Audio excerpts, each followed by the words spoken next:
பைபிள்ல சில குறியீடுகள் இருக்கு, அதெல்லாம் ரொம்பவே சக்தி வாய்ந்தது. அதுல ஒண்ணுதான் கர்த்தரின் வாள். சரி, இது வெறும் ஒரு ஆயுதம் மட்டும் தானா, இல்ல இதுக்கு பின்னாடி வேற ஏதாவது ஆழமான அர்த்தம் இருக்கா? வாங்க வெளிப்படுத்துதல் புத்தகத்தை வச்சு ஒரு பிரசங்கம் இத பத்தி என்ன சொல்லுதுன்னு கொஞ்சம் விரிவா பார்க்கலாம். முதல்ல இந்த வரியை கேளுங்க. மீதியானவர்கள் குதிரையின் மேல் ஏறினவருடைய வாயிலிருந்து புறப்பட்ட பட்டயத்தினாலே கொல்லப்பட்டார்கள். யோசிச்சு பாருங்க, வாயிலிருந்து வர்ற ஒரு வாள் அப்படின்னா என்ன அர்த்தம்? கொஞ்சம் விசித்திரமா இருக்குல்ல. வெளிப்படுத்துதல் புத்தகத்திலிருந்து வர்ற இந்த ஒரு மிரட்டலான காட்சியிலிருந்து தான் நம்மளோட இந்த முழு அலசலும் ஆரம்பிக்க போகுது. சரி, இந்த வாயிலிருந்து வர்ற வாள்ங்கிற தீர்க்க தரிசனத்தை நம்ம சரியா புரிஞ்சுக்க ஒரு 5 முக்கியமான விஷயங்களை பார்க்க போறோம். முதல்ல, இந்த தீர்க்க தரிசனம் சொல்ல வர்றது என்ன? அப்புறம் தேவனுடைய வாள்னா உண்மையிலே என்ன அர்த்தம்? மூணாவதா, யார் கையில அந்த வாள் இருக்கு? நாலாவதா, இதுக்கும் இறுதி நியாய தீர்ப்புக்கும் என்ன சம்பந்தம்? கடைசியா ரொம்ப முக்கியமா 2 விதமான வாள்களை பத்தின ஒரு கதையை பார்க்க போறோம். இந்த பிரசங்கத்தோட மைய கருத்தே இதுதான். அதாவது, கடைசி காலத்துல ராஜாதி ராஜாவா வர்ற இயேசு கிறிஸ்து தன்னோட எதிரிகளை எப்படி நியாயம் தீர்க்க போறாருன்னு சொல்லுது. ஆனா இங்க ஒரு ட்விஸ்ட் இருக்கு. அவரு கையில வாளை வச்சு சண்டை போட மாட்டாராம். அதுக்கு பதிலா அவர் வாயிலிருந்து வர்ற வாளை வச்சுதான் நியாயம் தீர்ப்பாராம். இப்போதான் அசல் விஷயத்துக்கே வர்றோம். இங்க வாள்னு சொல்றது இரும்பால செஞ்ச ஒரு நிஜமான ஆயுதம் கிடையாதான். அதுக்கு பதிலா இது தேவனுடைய வார்த்தையோட சக்தி. சிம்பிளா சொல்லணும்னா, உன்னை நடக்குன்னு சொன்னா அது நடந்தே தீரும் பாருங்க. அந்த அதிகாரம், அந்த சக்தி தான் இந்த வாள். சரி, இது நிஜமான வாள் இல்லைன்னு புரிஞ்சுக்கிட்டோம்.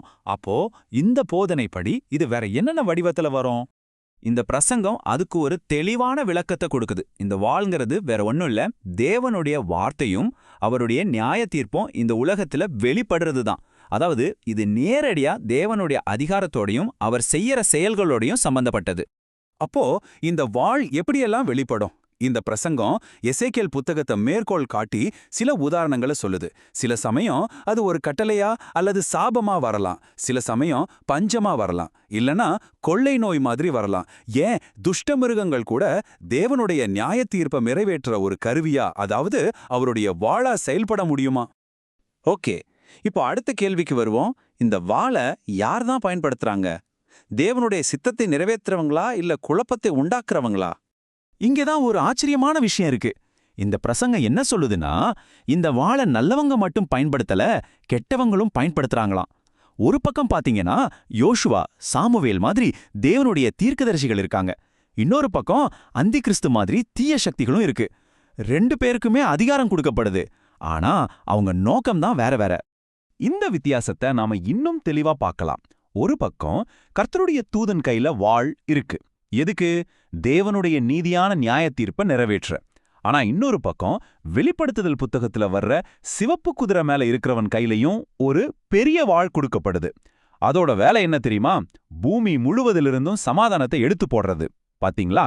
ஒன்னு நீதிய நிலைநாட்ட, இன்னொன்னு குழப்பத்தை உண்டாக்க. இப்போ இந்த எல்லா விஷயங்களும் சேர்ந்து நம்மள ஒரு உச்சகட்டத்துக்கு கொண்டு போகுது. அதுதான் இறுதி நியாய தீர்ப்பு நாள். அந்த நாள்ல இந்த வாளோட இறுதி நோக்கம் என்னவா இருக்கும்? தேவனுக்கு எதிரான எல்லா எதிர்ப்பையும் ஒரேடியா முடிவுக்கு கொண்டு வர்றதுதான். இந்த இறுதி நியாய தீர்ப்பு எந்த அளவுக்கு பயங்கரமா இருக்கும்னு யோசிச்சு பாருங்க. இந்த பிரசங்கத்துல வெளிப்படுத்துதல் புத்தகத்திலிருந்து ஒரு காட்சியை மேற்கோள் காட்டுறாங்க. கேட்டா ஷாக் ஆகிடுவீங்க. அந்த நியாய தீர்ப்புக்கு பிறகு ஒரு ரத்த ஆறு ஓடுமா, அதுவும் குதிரையோட கடிவாளம் உயரத்துக்கு. எவ்வளவு தூரம் தெரியுமா? சுமார் 320 கிலோமீட்டர் தூரத்துக்கு. கற்பனை செஞ்சு பாருங்க. ஏன் இவ்வளோ கடுமையான ஒரு நியாய தீர்ப்பு? இதுக்கு காரணம் என்னன்னு பிரசங்கம் விளக்குது. இது தேவனுடைய மக்களையும் தீர்க்கதரிசிகளையும் காலங்காலமா துன்புறுத்தினதுக்கு கொடுக்கப்படுற ஒரு பதிலடி, ஒரு பழிவாங்கும் நீதியாம். அதாவது கடந்த காலத்துல நடந்த அநியாயங்களுக்கு நீதி கிடைக்கிற நாள் அது. சரி, இப்போ வரைக்கும் நியாய தீர்ப்பு, அழிவுன்னு பெரிய விஷயங்களா பார்த்துட்டோம். ஆனா இதெல்லாம் கேட்டுட்டு இருக்கிற விசுவாசிகளுக்கு அவங்களோட அன்றாட வாழ்க்கைக்கு இதுல என்ன செய்தி இருக்கு, அதைத்தான் இப்போ பார்க்க போறோம். பிரசங்கம் இதை விளக்குறதுக்கு 2 விதமான வாள்களை பத்தி பேசுது. அப்போ இந்த போதனையிலிருந்து விசுவாசிகள் எடுத்துக்க வேண்டிய முக்கியமான பாடம் என்ன? இங்கேதான் அந்த பிரசங்கம் ஒரு முக்கியமான கடைசி வேறுபாட்டை சொல்லுது. 2 வாள்கள் இருக்கு. ஒன்னு நியாய தீர்ப்பின் வாள், அதை தேவனும் அவருடைய ஆட்களும் எதிரிகளை தண்டிக்க பயன்படுத்துவாங்க.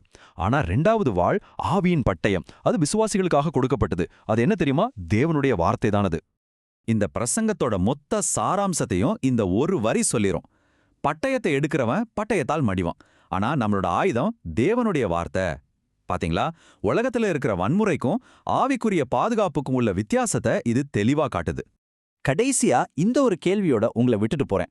யோசிச்சு பாருங்க, தேவனுடைய ஒரே ஒரு வார்த்தை ஒரு பெரிய அழிவையே கொண்டு வரக்கூடிய ஆயுதமா இருக்க முடியும்னா, நாம ஒவ்வொரு நாளும் பேசுற நம்ம வார்த்தைகளுக்குள்ள எவ்வளவு பெரிய சக்தி ஒளிஞ்சிட்டு இருக்கும்?